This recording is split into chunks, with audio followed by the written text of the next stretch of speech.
संतां के कारज, आप खलोया संतां के कारज। हर कम करावण आया राम। श्री वाहिगुरु जी का खालसा, श्री वाहिगुरु जी की फतेह। मैं पेख्यो री ऊंचा मोहन सब ते ऊंचा। बाबा श्री महाहरनाम सिंह जी ਦੇ ਸਮੇਂ ਜੈਸਾ ਕੋਈ ਪੁਰਸ਼ ਦਰਸ਼ਨ ਕਰਨ ਆਇਆ, ਉਸ ਨਾਲ ਉਸ ਤਰ੍ਹਾਂ ਦਾ ਹੀ ਵਰਤਾਓ ਕੀਤਾ। ਪਰਮਾਰਥ ਵਾਲਿਆਂ ਨੂੰ ਪਰਮਾਰਥ ਦੀ ਸੋਝੀ ਬਖਸ਼ੀ, ਸਭ ਤਰ੍ਹਾਂ ਨਾਲ ਸਭ ਦੇ ਸੰਕੇ ਨਿਵਰਤ ਕੀਤੇ।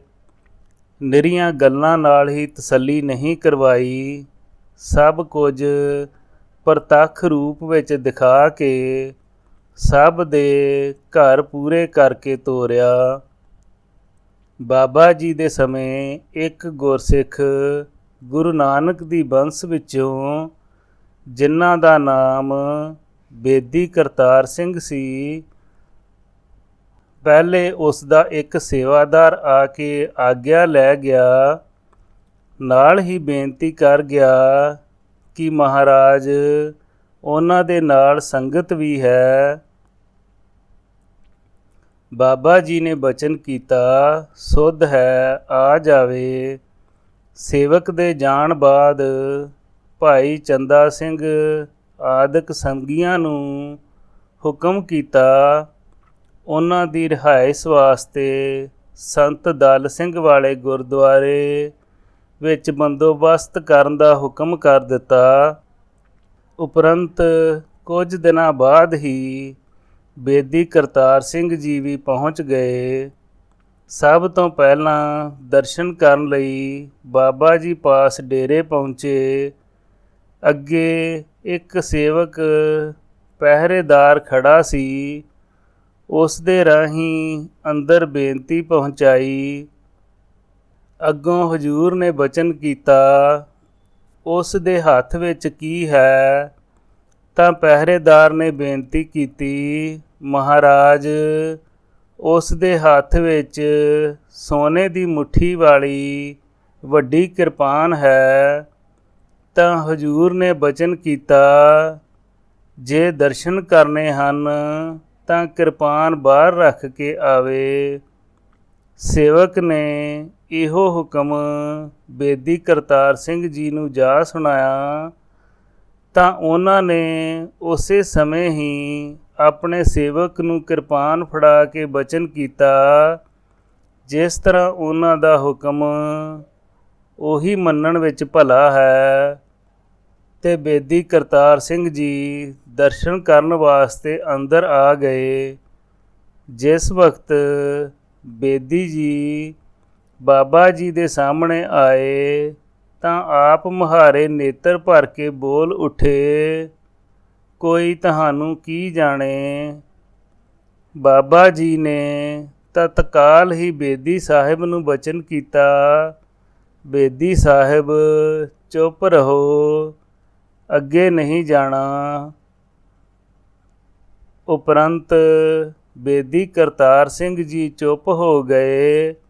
ਕੁਝ ਦਵੱਲੀ ਸੁੱਖ ਆਨੰਦ ਪੁੱਛਣ ਉਪਰੰਤ ਬਾਬਾ ਜੀ ਨੇ ਹੁਕਮ ਕੀਤਾ, ਤੁਹਾਡੇ ਆਰਾਮ ਕਰਨ ਵਾਸਤੇ ਤੇ ਠਹਿਰਨ ਵਾਸਤੇ ਸੰਤ ਦਲ ਸਿੰਘ ਜੀ ਦੇ ਡੇਰੇ ਜਗ੍ਹਾ ਬਣਾਈ ਹੈ। ਤੁਸੀਂ ਅਤੇ ਸੰਗਤ ਉੱਥੇ ਠਹਿਰੋ, ਅਗਲੀ ਗੱਲ ਫੇਰ ਕਰਾਂਗੇ, ਹੁਣ ਆਰਾਮ ਕਰੋ।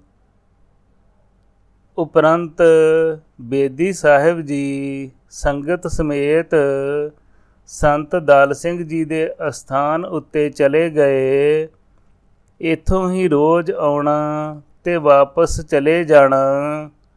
ਬੇਦੀ ਜੀ ਲਗਾਤਾਰ 21 ਦਿਨ ਰਹੇ।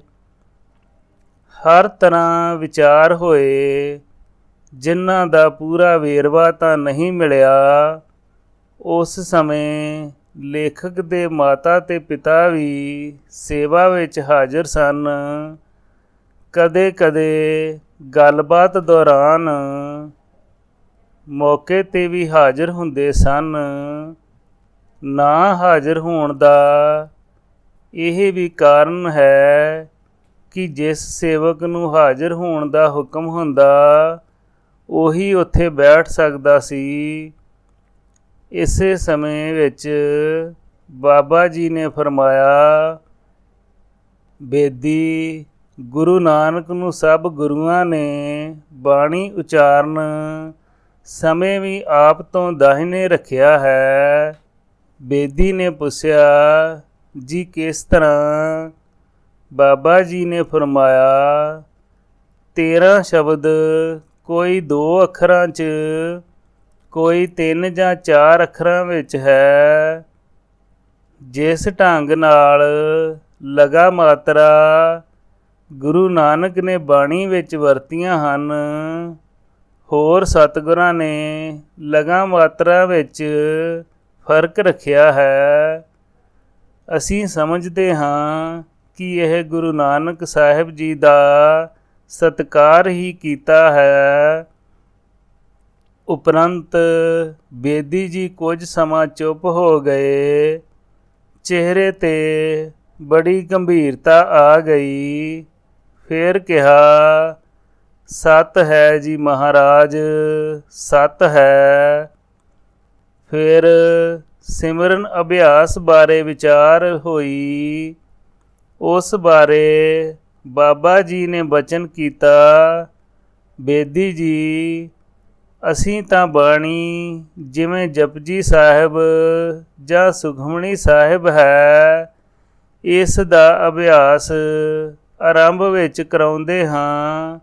ਫਿਰ ਮੂਲ ਮੰਤਰ ਦਾ ਸਤਿਗੁਰੂ ਸਤ ਸਰੂਪ ਹੈ, ਧਿਆਨ ਮੂਲ ਗੁਰਮੂਰਤ ਜਾਣੈ। ਸਤਿਨਾਮ ਕਰਤਾ ਪੁਰਖ ਮੂਲ ਮੰਤਰ ਸਿਮਰਨ ਪਰਵਾਣੈ। ਸਿਮਰਨ ਕਰਦੇ ਕਰਦੇ ਇਹ ਰਸਨਾ ਤੋਂ ਬਿਨਾਂ ਆਪਣੇ ਆਪ ਆਰੰਭ ਹੁੰਦਾ ਹੈ। ਅੰਦਰੋਂ ਇੱਕ ਰਸ ਪ੍ਰਾਪਤ ਹੁੰਦਾ ਹੈ। ਉਸ ਰਸ ਨੂੰ ਸਿਮਰਨ ਕਰਨ ਵਾਲਾ ਹੀ ਅਨੁਭਵ ਮਹਿਸੂਸ ਕਰ ਸਕਦਾ ਹੈ। ਨਿਰਾ ਫੋਕੀਆਂ ਗੱਲਾਂ ਕਰਨ ਵਾਲਾ ਨਹੀਂ। ਉਸ ਰਸ ਵਿੱਚ ਮਗਨ ਹੋ ਕੇ ਸਿਮਰਨ ਕਰਨ ਵਾਲਾ ਮਸਤ ਹੋ ਜਾਂਦਾ ਹੈ। ਬੇਦੀ ਸਾਹਿਬ ਤੁਹਾਨੂੰ ਪਤਾ ਹੈ, ਹਿਰਦੇ ਵਿੱਚ ਕਮਲ ਫੁੱਲ ਵਰਗੀ ਇੱਕ ਚੀਜ਼, ਜਿਸ ਨੂੰ ਫੁੱਲ ਕਮਲ ਕਰਕੇ ਹੀ ਦੱਸਿਆ ਜਾਂਦਾ ਹੈ। ਮੂਲ ਮੰਤਰ ਦੇ ਸਿਮਰਨ ਸਦਕਾ ਇਹ ਕਮਲ ਪੁੱਠੇ ਤੋਂ ਸਿੱਧਾ ਹੋ ਜਾਂਦਾ ਹੈ, ਪਰ ਸਿੱਧਾ ਹੋ ਕੇ ਖੁੱਲ੍ਹਦਾ ਨਹੀਂ। ਉਸ ਨੂੰ ਪ੍ਰਕਾਸ਼ਵਾਨ ਕਰਨ ਵਾਸਤੇ ਵਾਹਿਗੁਰੂ ਵਾਹਿਗੁਰੂ ਗੁਰਮੰਤਰ ਹੈ, ਜਪ ਹਉਮੈ ਖੋਈ। ਭਾਈ ਗੁਰਦਾਸ ਜੀ ਵਾਹਿਗੁਰੂ ਮੰਤਰ ਜਪਾਈਦਾ ਹੈ। ਵਾਹ ਸਵਾਸ ਅੰਦਰ ਆਉਣ ਸਮੇਂ, ਗੁਰੂ ਸਵਾਸ ਜਾਣ ਸਮੇਂ ਇਸ ਜਾਪ ਨਾਲ ਕਮਲ ਫੁੱਲ ਸਿੱਧਾ ਹੋ ਕੇ ਪ੍ਰਕਾਸ਼ਵਾਨ ਹੋ ਜਾਂਦਾ ਹੈ। ਗੁਰ ਪ੍ਰਸਾਦ ਊਰਦ ਕਮਲ ਵਿਗਾਸ, ਅੰਧਕਾਰ ਮਹਿ ਭਇਆ ਪ੍ਰਗਾਸ। ਉਲਟ ਕਮਲ ਅੰਮ੍ਰਿਤ ਭਰਿਆ, ਇਹ ਮਨ ਕਤਹੁ ਨ ਜਾਈ।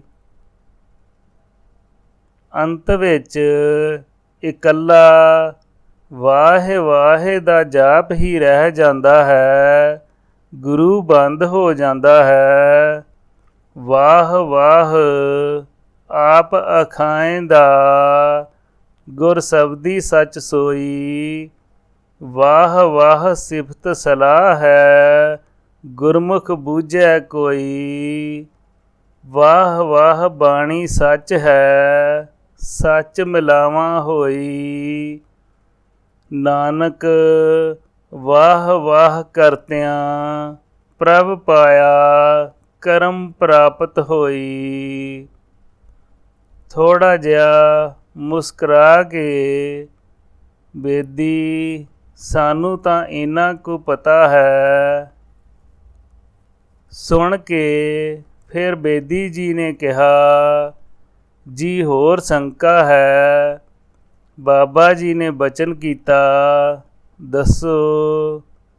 ਫਿਰ ਬੇਦੀ ਜੀ ਨੇ ਪੁੱਛਿਆ, ਬਾਣੀ ਵਿੱਚ ਵੀ ਦੱਸਿਆ ਹੈ ਕਿ ਪਰਮੇਸ਼ਰ ਤੇ ਮਾਇਆ ਇਕੱਠੇ ਹੀ ਰਹਿੰਦੇ ਹਨ। ਫਰਮਾਨ ਹੈ, ਦੁਤੀਆ ਦੋ ਕਰ ਜਾਣੇ ਅੰਗ, ਮਾਇਆ ਬ੍ਰਹਮ ਰਮੈ ਸਭ ਸੰਗ। ਦਸਮ ਪਾਤਸ਼ਾਹ ਦਾ ਬਚਨ ਹੈ, ਛਾਇਆ ਰੂਪੀ ਹੋਏ ਕੈ ਵਿਚਰਤ ਸ੍ਰੀ ਗੋਪਾਲ। ਜੇ ਮਹਾਰਾਜ ਇਹ ਮਾਇਆ ਪਾਰ ਬ੍ਰਹਮ ਨਾਲ ਇਉਂ ਮਿਲੀ ਹੈ ਤਾਂ ਇਹ ਅੱਡ ਅੱਡ ਕਿਵੇਂ ਹੁੰਦੀ ਹੈ? ਤਾਂ ਹਜ਼ੂਰ ਨੇ ਬਚਨ ਕੀਤਾ, ਬੇਦੀ ਸਾਹਿਬ, ਇਹ ਕੁਝ ਕਹਿਣ ਸੁਣਨ ਤੋਂ ਬਾਹਰ ਹੀ ਹੈ। ਉਸ ਸਮੇਂ ਪਤਾ ਲੱਗਦਾ ਹੈ ਜਦੋਂ ਸਭ ਕੁਝ ਹੋ ਜਾਂਦਾ ਹੈ। ਸੋ ਜਾਣੈ ਜਿਨ ਚਾਖਿਆ, ਹਰ ਨਾਮ ਅਮੋਲਾ। ਕੀਮਤ ਕਹੀ ਨ ਜਾਈਐ, ਕਿਆ ਕਹਿ ਮੁਖ ਬੋਲਾ।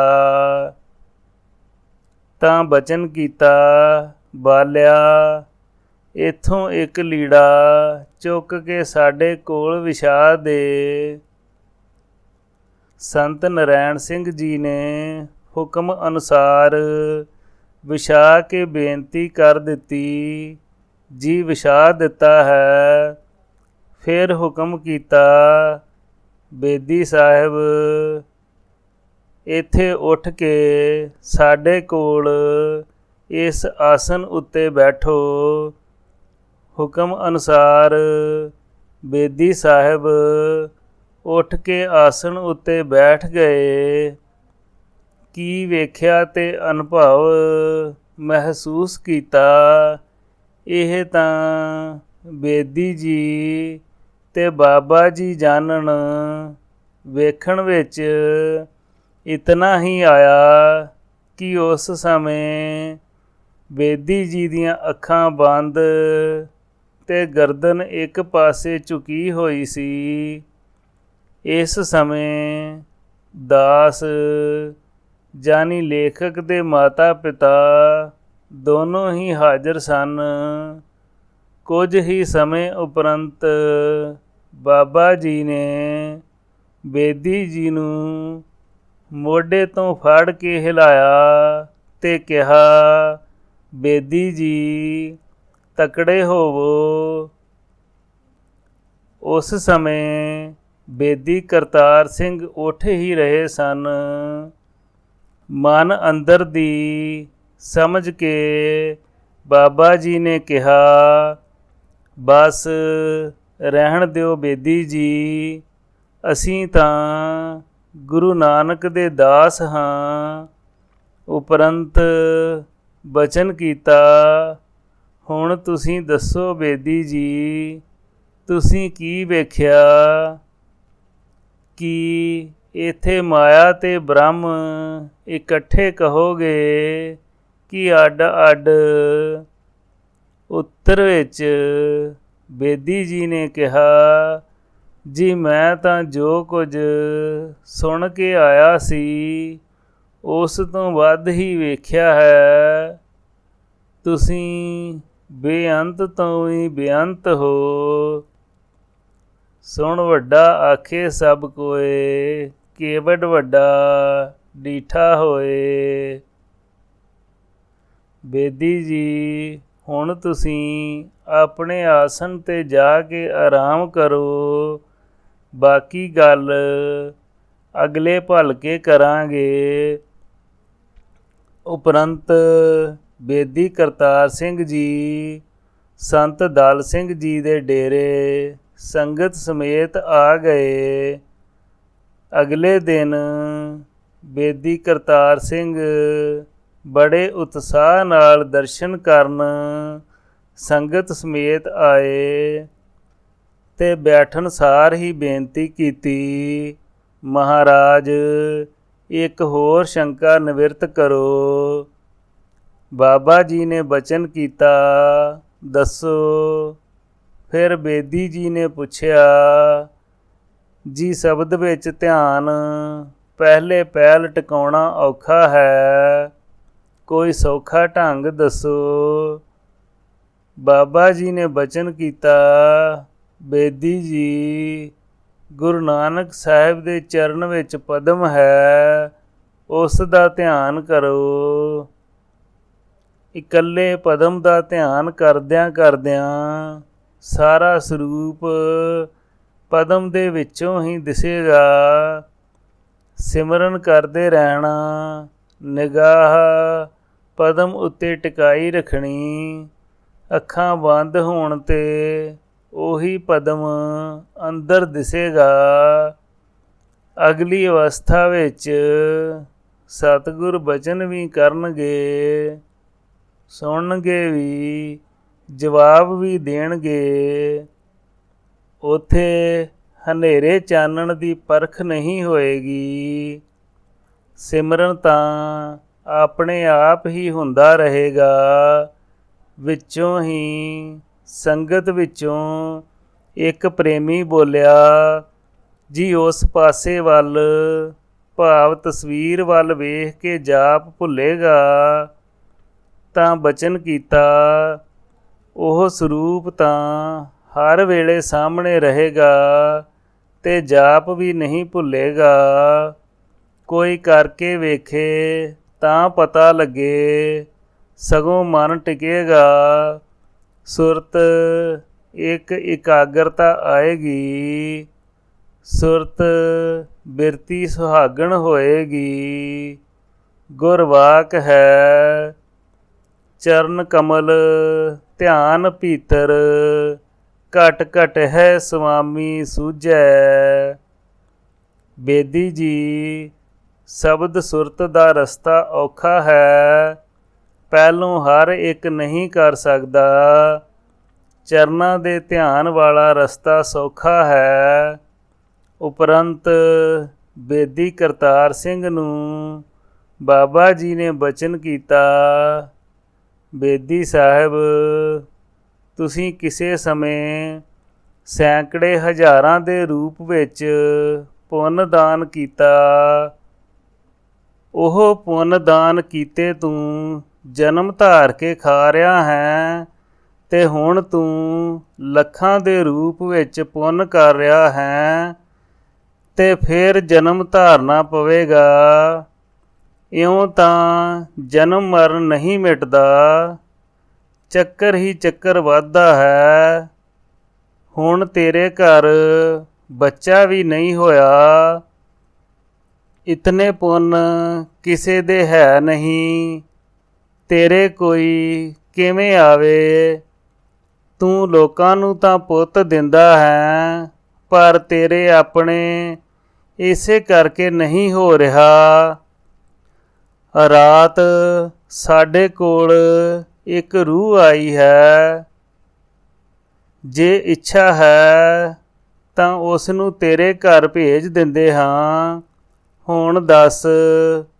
ਉਪਰੰਤ ਬੇਦੀ ਜੀ ਨੇ ਕਿਹਾ, ਜੀ ਔਲਾਦ ਦੀ ਚਿੰਤਾ ਨਾ ਮੈਨੂੰ ਪਹਿਲਾਂ ਸੀ ਤੇ ਨਾ ਹੁਣ ਹੈ। ਹੁਣ ਕਿਰਪਾ ਕਰੋ। ਤਾਂ ਬਚਨ ਕੀਤਾ, ਜੇ ਨਹੀਂ ਚਿੰਤਾ ਤਾਂ ਸੁੱਧ ਹੈ। ਨਾਮ ਜਪੋ ਜਪਾਓ, ਇੱਛਾ ਤੋਂ ਰਹਿਤ ਹੋ ਕੇ ਇੱਥੋਂ ਤੱਕ ਕਿ ਮੁਕਤੀ ਦੀ ਵੀ ਇੱਛਾ ਨਾ ਕਰੋ। ਅਖੀਰ ਤੇ ਬਚਨ ਕੀਤਾ, ਥਿਰ ਘਰ ਬੈਸੋ ਹਰ ਜਨ ਪਿਆਰੇ, ਸਤਿਗੁਰ ਤੁਮਰੇ ਕਾਜ ਸਵਾਰੇ। ਹੁਕਮ ਅਨੁਸਾਰ ਅਰਜਨ ਸਿੰਘ ਢੀਂਡਸਾ, ਪਾਠੀ ਚੰਦਾ ਸਿੰਘ ਉਹਨਾਂ ਨੂੰ ਵਿਦਾ ਕਰਨ ਗਏ। ਰਸਤੇ ਵਿੱਚ ਬੇਦੀ ਜੀ ਨੇ ਇਹਨਾਂ ਪ੍ਰੇਮੀਆਂ ਨੂੰ ਕਿਹਾ ਕਿ ਸਾਨੂੰ ਮਾਲੂਮ ਹੁੰਦਾ ਹੈ ਕਿ ਮਹਾਂਪੁਰਖਾਂ ਦਾ ਸਰੀਰਕ ਤੌਰ 'ਤੇ ਸਮਾਂ ਥੋੜ੍ਹਾ ਹੀ ਹੈ। ਜੇ ਕੋਈ ਭਾਣਾ ਵਰਤੇ ਤਾਂ ਸਾਨੂੰ ਖਬਰ ਕਰ ਦੇਣੀ। ਹੋ ਸਕਿਆ ਤਾਂ ਅੰਤਲੇ ਦਰਸ਼ਨ ਅਤੇ ਸੇਵਾ ਦਾ ਸੁਭਾਗ ਸਾਨੂੰ ਮਿਲ ਜਾਵੇ। ਐਸੇ ਮਹਾਂਪੁਰਖ ਸੰਤ ਬਾਣੇ ਵਿੱਚ ਜੁਗਾਂ ਜੁਗਾਂ ਤੋਂ ਬਾਅਦ ਹੀ ਕਿਤੇ ਆਉਂਦੇ ਹਨ। ਇਸ ਤੋਂ ਉਪਰੰਤ ਬੇਦੀ ਜੀ ਨੇ ਆਪਣਾ ਦੇਹਰਾਦੂਨ ਦਾ ਐਡਰੈਸ ਦੇ ਕੇ ਪਤਾ ਕਰਨ ਦੀ ਤਾਕੀਦ ਕਰ ਦਿੱਤੀ। ਉਪਰੰਤ ਬੇਦੀ ਜੀ ਚਲੇ ਗਏ। ਇਹ ਪ੍ਰਸੰਗ ਕਾਕਾ ਜੋਗਿੰਦਰ ਸਿੰਘ ਢਿੱਲੋਂ ਪਾਸੋਂ ਮਿਲਿਆ। ਸ੍ਰੀ ਵਾਹਿਗੁਰੂ ਜੀ ਕਾ ਖਾਲਸਾ, ਸ੍ਰੀ ਵਾਹਿਗੁਰੂ ਜੀ ਕੀ ਫਤਿਹ।